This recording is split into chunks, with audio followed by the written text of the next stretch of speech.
Então eu vou lhe convidar para você assistir comigo uma matéria que a gente vai exibir agora, mostrando como é que a gente forma um leitor, né? Nós temos muitos livros, né? Aqui, ó, só o professor Wilson Serain em 2024 produziu quatro Mas não esqueça que eu sou professor de física. Professor de física, escrevendo cultura. E agora a gente vai ver uma matéria super interessante sobre como formar um leitor, porque muita gente está trocando os livros feitos com tanto afinco, com tanto conhecimento, pelo celular. E isso não pode. Vamos ver a matéria.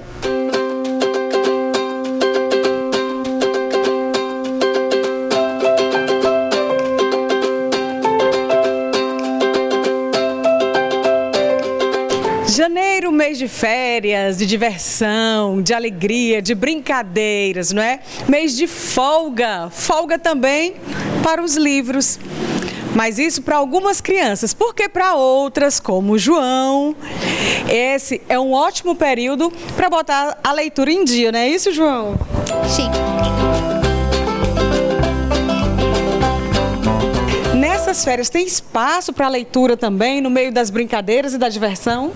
Tem. Ler é como ver TV, só que no papel. Na hora que você sai, a coisa fica na sua mente, você não consegue parar de ver. Só que leitura não afeta. E a TV sim. Estão vendo só? A consciência desse leitor é como se fosse ver TV, só que a TV é prejudicial, né? E a leitura, não. Pelo vocabulário, vocês já devem ter percebido que a gente está falando com um leitor nota 10. Sim. Então vamos sentar aqui para a gente falar um pouquinho dos seus livros? Tá bem. Bom, e o João trouxe aqui alguns dos livros preferidos dele, né? E ele estava me explicando que depois de ler o livro, passado algum tempo, ele costuma reler. É o caso desse aqui, né, João? É. Quando a gente lê um livro pela primeira vez, na maioria das vezes você não vai entender. Só que quando você lê da segunda, você já vai aprender os detalhes e ter noção do que se trata a leitura. E qual é o seu tipo de leitura preferido? Suspense. Suspense? Por quê? Por isso que eu li Sherlock Holmes. Sherlock Holmes? Deixa eu ver teu livro do Sherlock Holmes. O que tem de diferente nesse livro que te conquistou?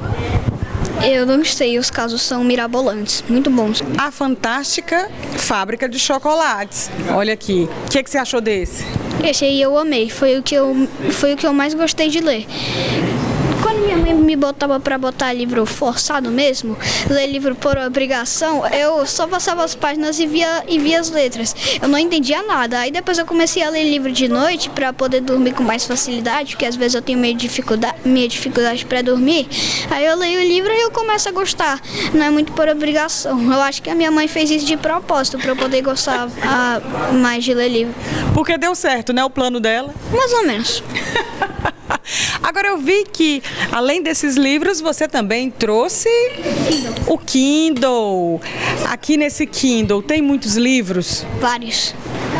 Vários livros. E você gosta mais de ler no papel, com a leitura no papel, ou a leitura virtual? No papel.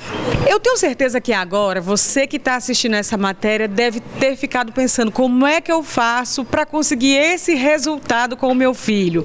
Bom, se essa também é a sua dúvida, não se preocupa não que eu vou já dar a resposta para você. Vem comigo.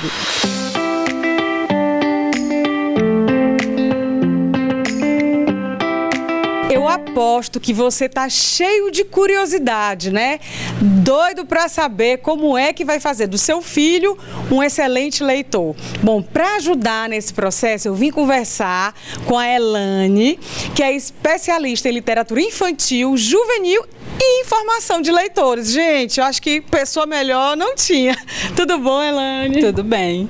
Elane, a gente quer saber, em tempos de celular, de tecnologia, tem como a gente resgatar o fascínio das crianças pelos livros? A primeira coisa que a gente tem que entender é que a tecnologia tem sim que fazer parte da vida das crianças, dos adolescentes, obviamente com a devida mediação, com os devidos cuidados, entendendo ali a faixa etária, o que dá para ser visto, o que não dá. Mas quando a gente coloca a literatura, o que a gente tem que fazer, principalmente quando a criança, o jovem ele já está muito envolvido nesse mundo tecnológico, é a gente se preocupar com o tipo de literatura que a gente vai oferecer. Então, eu acho que a grande dica é sempre pegar um tema que o aluno, que a criança tenha muito interesse, e aí você começa a pegar livros com aquela temática para poder oferecer. Por exemplo, uma criança que gosta muito de videogames, a gente já tem literaturas que trabalham com personagens que são de próprios jogos, são personagens de jogos. Então, isso já vai trazer para eles um interesse de começar a folhear os livros, e a partir daquela leitura que ele vai se interessando por outros. Mas sempre observando a faixa etária e qual o livro certo para aquela idade, e depois ir observando esses níveis de leitura, que é para sempre estar oferecendo o que a criança é capaz de usufruir. Agora, tudo isso é facilitado quando os pais também têm o hábito de leitura, não é isso, Tia Elane? Essa questão da tecnologia com os pais é uma questão, porque se o pai, a criança ela é muito ligada ao que está sendo observado pelo que os pais estão fazendo. Então, se o pai, a mãe está sempre com o celular na mão, obviamente que a criança já vai crescer sabendo que aquilo dali é algo muito interessante. O pai e a mãe tem que ser, sim, exemplo, a família tem que ter esse cuidado, ter um momento de leitura em família, aquele momento na hora de dormir, vamos ali deixar o celular em outro cômodo, que é para não ter nem aquele hábito, né, de ver se chegou uma notificação, deixa o celular em outro cômodo, senta para ler com seu filho, foca, porque às vezes o hábito da leitura se dá pela criança lendo, mas eu acho que dá muito mais pela companhia, por aquele momento que os pais estão olho no olho das crianças. E eu conversando com uma criança, e ele disse assim, minha mãe disse para eu não ler o Harry Potter porque tem termos de bruxaria, que era da bruxaria da Idade Média. O livro, às vezes, ele também pode ser lido e dali sair um assunto para um diálogo, né? Isso, para crítica. Isso funciona? Sim. Como a gente falou antes, observando a faixa etária, todo livro com a mediação certa, ele pode ser oferecido para a criança. Por quê?